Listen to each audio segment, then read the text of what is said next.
ভালোবাসার মানুষগুলো যদি ভালো থাকে তাহলে তো আর কোনো কথাই নেই। সো হ্যালো এভরিওয়ান, আসসালামু আলাইকুম, ওয়েলকাম জানাচ্ছি আমার একটা ডেইলি ব্লগে। যে এখানে দেখতে পাচ্ছেন একজনকে ধরে হাত ধরে টানাটানি করতেছে দুইটা আমার ভাই। তো ওরা দুইজন ওকে মাথায় ডিম ভেঙে দিবে সেজন্য খুবই টানাটানি করতেছিল।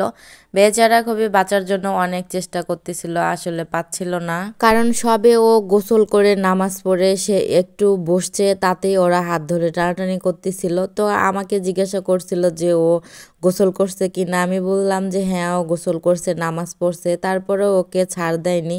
তো ওরা দুইজন ওকে ধরে টানাটানি করে মাথায় ডিম ভেঙে দিছে।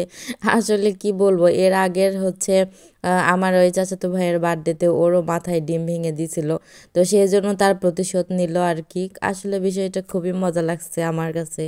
আর একটু কষ্টও লাগছে যে বেচারি সবেমাত্র গোসল করে উঠে নামাজ পড়লো, তার মাঝে এই অবস্থা। আসলে ও খুবই আফসোস করতেছিল কেন ওদেরকে দেখে আমি আজকে দরজা লাগাই দেইনি, রুম থেকে বের হইলাম কেন। তো এটার জন্য খুবই আফসোস করতেছিল। তো আমি বললাম যে সমস্যা নেই, আবার গোসল করে নেই। তো এটা দেখে আমার মেয়ে অনেক হাসতেছিল। আমার মেয়েটার অনেক জ্বর ছিল, তারপরে ও এগুলো দেখে হাসতেছিল। আসলে আমার মেয়েটাকে দেখেই মনটা ভরে যাচ্ছে যে এগুলো দেখে ও হাসতেছিল। ও আসলে আমার প্রতি খুবই রাগ হয়ে গেছিল যে আসলে তুমি জানো আমাকে বলো নাই কেন। আমি বললাম যে আমি তোকে ইশারা দিছি কিন্তু হচ্ছে তুই বুঝতে পারিস নাই। ও আসলে অনেক রাগ করতেছিল আমার উপরে।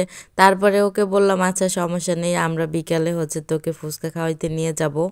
তো বিকালে ওকে হচ্ছে ফুচকা খাওয়াইতে নিয়ে এসেছিলাম। ও আসলে বলতেছিল তোমাদের সাথে কোনো কথা নাই, আর কোনো কথা বলবো না আমি, তোমরা আসলে খুবই মানে এত বড় স্বার্থপর, আমার সাথে তোমরা হচ্ছে এমনটা করলে।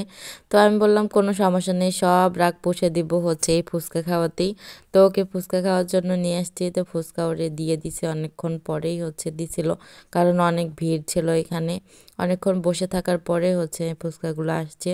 তো এটা দেখে আমার মেয়েও খুশি হয়েছে যে না অনেকদিন পরেও ফুচকা খাচ্ছে। আমাদের এখানে ছোটখাটো একটা ইউনিয়ন হলেও তারপরেও এখানে অনেক কিছু পাওয়া যায়। তো এখানে স্টেশনের পাশে ফুচকার দোকান, এখান থেকে দেখেন কত কাছ থেকে ট্রেন চলে যাচ্ছে।